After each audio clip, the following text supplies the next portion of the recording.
Hello， 大家好，今天想跟大家分享一下我新收的2颗比较特别的变异蝴蝶兰，顺便跟大家分享一下，当我收到新买的蝴蝶兰的时候，我会怎样做。先来看这一颗黄绿色的，它的特别就在它的花瓣上，每一片花瓣上都有一个褶，令我想到了春节的时候我们做油角捏的那个边，而且花瓣的边不是平整的，好像有一点小小的锯齿状，花瓣上还混着一点点的粉紫和粉红色，萼瓣上还带着暗暗的放射状的紫红条纹，再配上中心橘色偏粉红的舌瓣，令整朵花显得非常的清新、柔和美丽。再来看另外这一颗，色彩斑斓、鲜艳夺目，看上去就像一幅抽象画，你可以尽情地发挥你的想象力。这一朵就像一张脸，伸着舌头；这一朵呢，又像一只飞翔的雄鹰。你看出的是什么画面呢？欢迎在留言中分享。赏过花之后，我们一起来看一下花的详细情况。这2盆花不是我自己买的，是女儿买的。这2颗花呢，是用这样子一个塑料袋装着的，所以买的时候根本就看不到根的情况。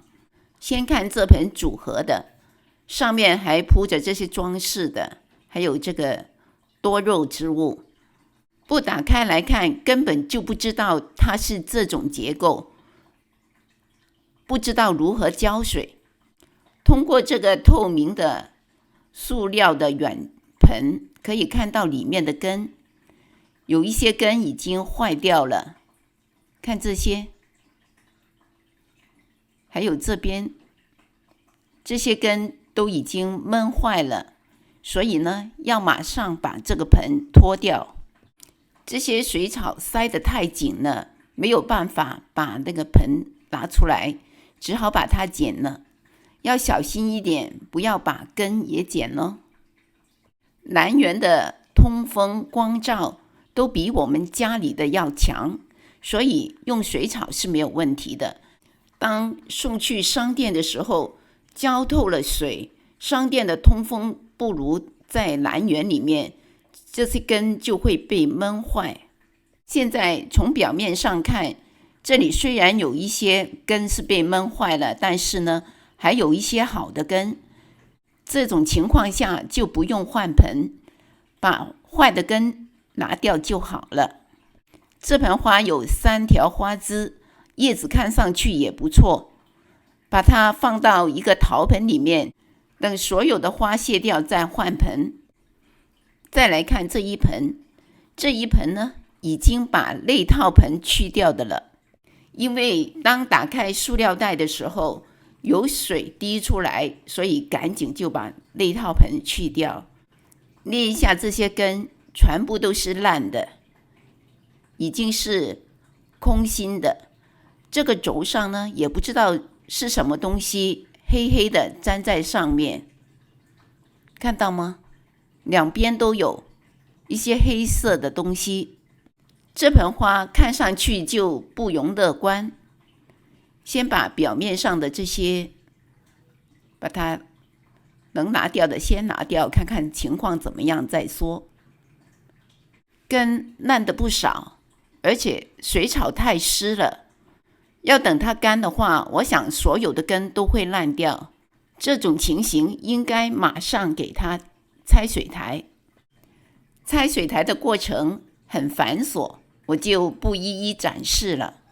最后的结果就是这样，剩下的根也不见得好，很多的根看上去就像半透明状态，应该是坏了。拆出来的水苔很旧，还伴有很多的烂根，这种情形应该给它消毒一下。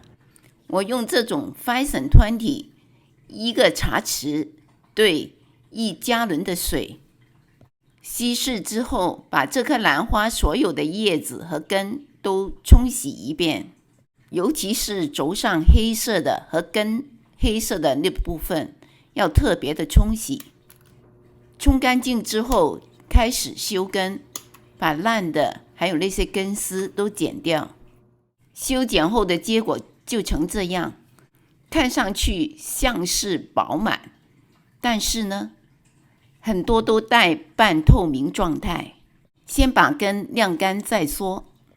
晾了1天的根，这花看上去还好，叶子呢也没有什么影响，茎上的脏东西没有了，干净了。再看看根，原来非常饱满的根现在变得干扁了，可以说原来用水苔包着那些根全部都是坏了。原来湿的时候饱满的半透明状态的那些根现在就成这样了。就像有的人说，把蝴蝶兰转水培的时候，干根的时候很难看，一浸到水又是很饱满，就是这种了。可能有人认为是干根的时间太长了，把根都干到干扁了，是不是这样呢？看一下，这些都干扁成这样了，看到吗？但是没有被水草包裹的最上面的那些气根都是好好的，那不是应该更干吗？在水草里包着的这条大粗根都已经开始变坏了，看圆圆的，而上面没有水草包的反而是硬的，所以并不是干根太长时间的问题，是这些根不健康导致的。如果要转水培的话，这些根都不适合，应该把它剪掉。现在准备重新上盆，树皮泡了1个晚上，然后沥干水分，水苔泡湿，然后拧干水分。现在这些根不是太好，如果用传水苔的话，很容易继续烂，所以我是用混合着树皮占2/3，用透明的塑料盆，方便观察根部的情况。把水苔剪短，混合着树皮，这样子会比较均匀。长的水苔很容易堆在一起，那个地方就会过湿，很容易造成烂根。上盆有一点要注意的，就是一定要把植料压紧，因为这里混合着有水苔，水苔松的话就会吸很多的水，很容易烂根，所以压紧是关键的一步。如果看到有空隙，用棍子把植料往下压，完成之后看到盆壁、树皮和水苔都是比较均匀的分布，没有看到明显的缝隙。植料要压到多紧呢？这样可以把整盆拎起来的就可以了。最后把名字牌还有日期写上，放到阴凉潮湿的地方，尽量10天到2周不要浇水。这种情形其实最好是把花梗剪掉，让它集中精力长根。如果它所有的花都开的话，我肯定是把花梗剪来插花，但是现在还有很多花苞没开，我就赌一把，看它能不能开，不能开的话到时候再剪。现在它这个花苞，最大的这个花苞看上去已经有一点干，可能开不了了。另外那2个小的呢，又那么小，不一定能开。这2个也是花苞还很小，不一定开得成。不管怎么样，他的命运就由他自己安排吧。这盆并不是什么名贵的品种，如果是名贵的品种的话，我一定会把花梗剪掉。你呢？你会把花梗剪掉吗？